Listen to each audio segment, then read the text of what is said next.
22 વર્ષની ઉંમરના અંદર તમારા અવાજથી જે લાખો લોકો રસ્તા પર આવ્યા હતા 25 અગસ્ત 2015। हमें हमारा हक चाहिए, हम भीख नहीं मांग रहे।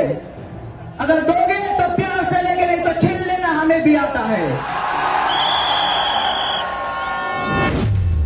તમારો એક કોલ આવ્યો હતો કે જીએમડીસી ગ્રાઉન્ડના અંદર 10 લાખ પબ્લિક હાજર હતી। જ્યારે તમે રાજકારણ કરતા હોય, જ્યારે તમે આંદોલન સાથે જોડાયેલા હોય, તો તમારા લડાઈથી શું મળ્યું એ સૌથી મોટો ઉદ્દેશ હોય છે। લીડરશિપ ક્રિટિસિઝમમાં જો કે જો તમારા આંદોલનના બાદ આનંદીબેન પટેલને રેઝિગ્નેશન આપ્યું હતું, ક્યાંક ને ક્યાંક એ આંદોલનનો હાથ અમે નિમિત્ત બન્યા। એટલે લીડરશિપનો મતલબ એ નથી કે લોકો ભેગા થાય, લીડરશિપનો મતલબ એ છે કે તમારું બોલેલું લોકો પાડે।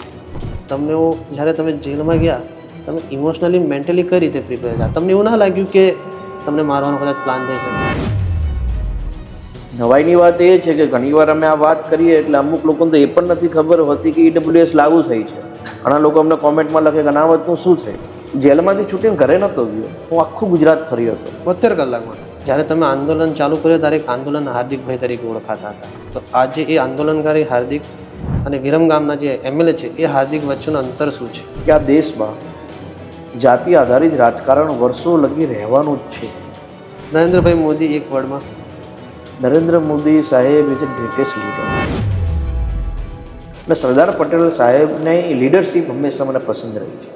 લીડરશિપ કરવાના એમની સ્ટાઇલ, એમના ગુણ, કેવી રીતે કામ કરાવવું હોય।